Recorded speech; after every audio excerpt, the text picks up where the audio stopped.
One wrong move, and everyone would die. A deadly plague tore through Israel, and nobody could stop it. But while people panicked, one powerful man openly defied God before the entire nation. And one priest picked up a spear and changed Israel forever. Israel was camped at Shittim, right on the edge of the land God had promised them. The Jordan River was just ahead. Canaan was just beyond that. After 40 years in the desert, they were almost there. They didn't make it across clean. The men started spending time with the women of Moab and Midian, eating with them, going to their feasts. At those feasts, food was offered to Baal of Peor, a foreign god. The men ate it, then they came back and ate it again. Then they started worshipping at the shrines themselves. What started as shared meals turned into something that cut right to the bone. The men of Israel were bowing down to a foreign god, right on the doorstep of everything God had given them. Numbers 25:3 says it plainly.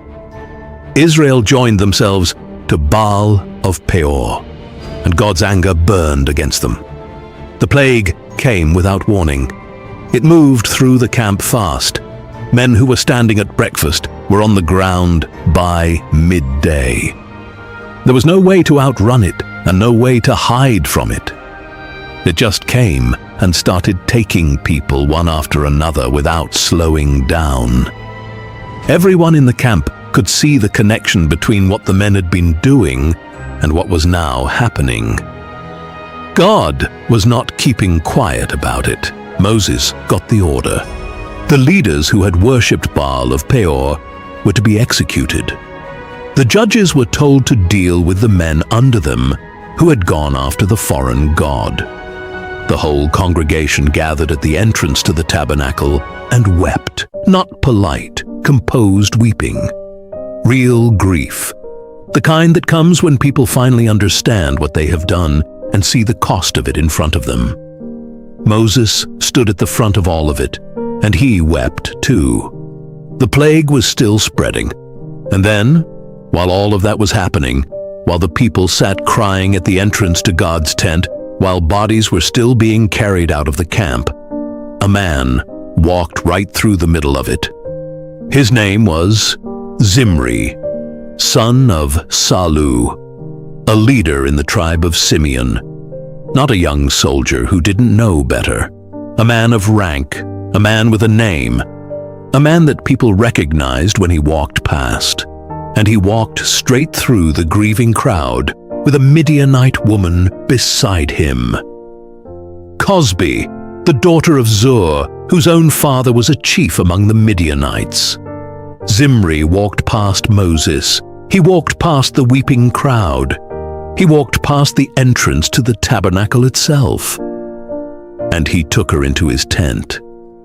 He didn't sneak. He didn't hide. He didn't wait for a moment when fewer people were watching. He did it in broad daylight, in front of everyone, while the nation sat in mourning over exactly this kind of behavior. It was the most openly defiant thing anyone had done since the plague began. What Zimri didn't know, as he walked through that crowd without a single glance of shame, was that one pair of eyes was not filled with tears. They were filled with something else entirely. Phinehas saw it. He was the son of Eleazar and the grandson of Aaron, the first high priest of Israel. He had grown up inside the priesthood. He knew the laws from the time he was a child. He understood what it cost for God to dwell among his people. He had sat with the congregation at the entrance to the tent. He had felt the full weight of what was happening to the nation around him. He had heard the sounds of the dying.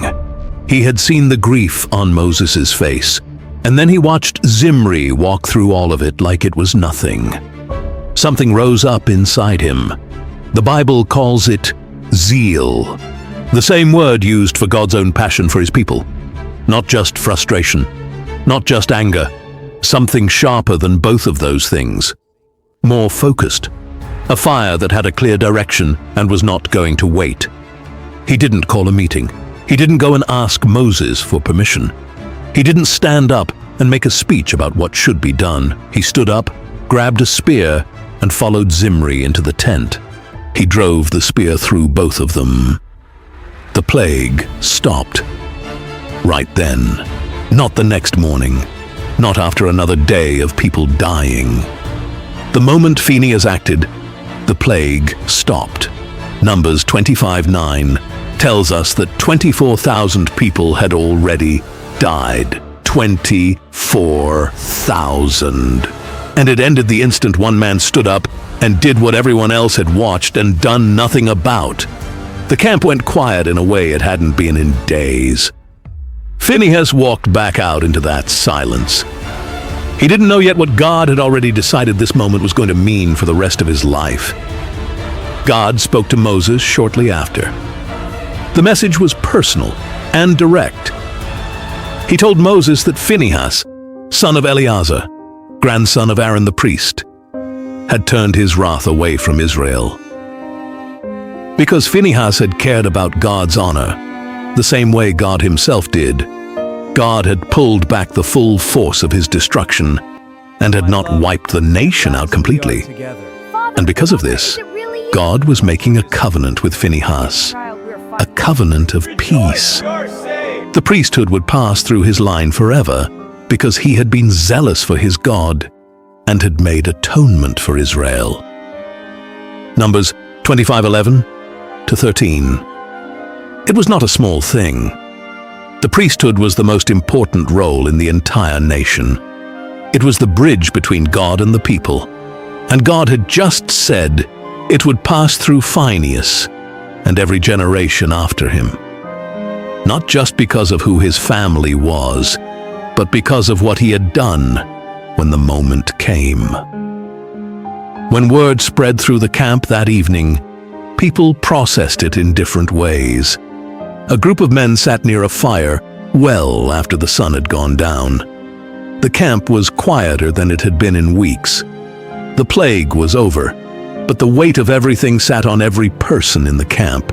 But what none of them knew was that the disaster at Shittim had never been an accident. Someone had planned it from the beginning.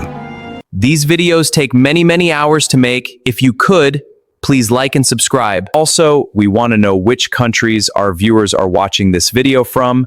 Please comment the country you are watching from. Thank you. He just stood up, one of them said, staring into the fire. While the rest of us were sitting there crying, he just stood up and did it. Nobody said anything for a moment.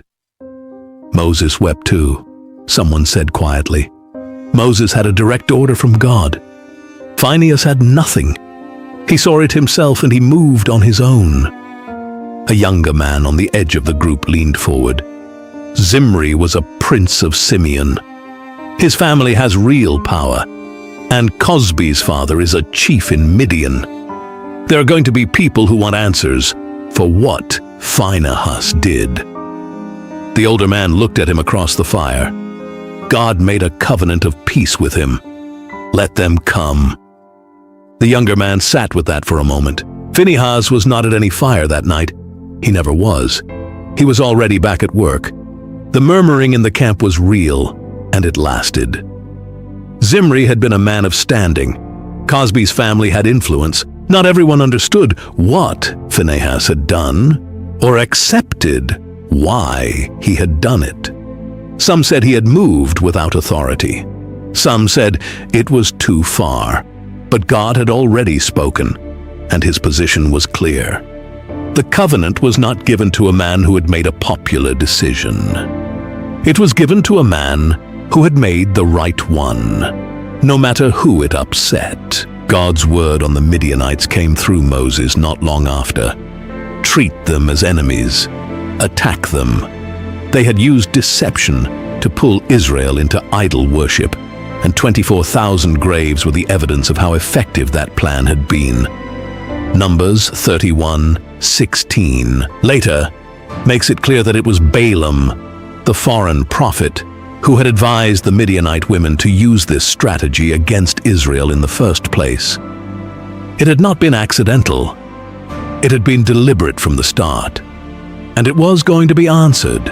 Moses sent an army of 12,000 men, 1,000 from each tribe, to go to war against Midian. And Phinehas went with them, not as a soldier, as a priest. Numbers 31:6 tells us he carried the sacred utensils of the tabernacle and the trumpets into the field. He was the presence of God's house moving alongside the army. Every man who marched could look over and see him and remember exactly what this war was about and why they were fighting it. When the army came back and the dust settled, something had shifted. After Joshua had led the people into Canaan and the tribes had begun settling into their land, the tribes of Reuben, Gad, and the half-tribe of Manasseh had gone back to their land on the east side of the Jordan River. They had fought alongside the other tribes all the way through the conquest, and now they were going home. When they reached the Jordan, they built a large altar near the riverbank. It was big, it was visible, and word of it reached the western tribes fast. The assumption was instant. These tribes had built their own place of worship, which broke God's law directly. There was only one altar for all of Israel. The western tribes didn't take long to decide what to do. They gathered at Shiloh and prepared for war. They were ready to march against their own brothers over it. Before a single soldier moved, they sent a delegation east. They chose Phinehas to lead it. 10 leaders went with him, 1 from each of the remaining tribes. It was not a random choice. The situation was one wrong word away from a civil war, and they needed someone who could walk into that kind of tension without it exploding. They chose the man who had handled the hardest moment any of them could remember.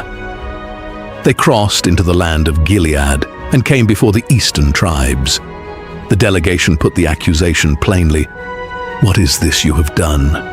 You have turned away from God and built your own altar. Do you not remember Peor? The plague came on the whole nation. 24,000 people died. We have not yet recovered from that. And now you do this? If the land on your side is unclean, then come back across and live among us, where the tabernacle of God stands. But do not build another altar against the Lord our God." The eastern tribes listened until the delegation finished. Then they answered. The altar was not for sacrifice, they said. It was not for worship. They had not built it to offer anything on it, or to set up a competing religious site. They built it as a monument, a visible marker for future generations, so that their children and grandchildren would have something to point to, as proof that the eastern tribes were still part of Israel, even across the river.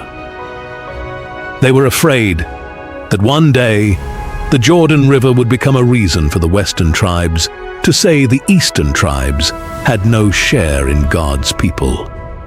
The altar was a witness between them. It was never meant to have fire on it. Phinehas listened to every word. He watched them as they spoke. He had spent enough of his life in difficult situations to know the difference between a man covering himself and a man telling the truth. These men were telling the truth. These videos take many hours to make. If you could, please like and subscribe. Also, we want to know which countries our viewers are watching this video from. Please comment the country you are watching from. Thank you. Until the next video.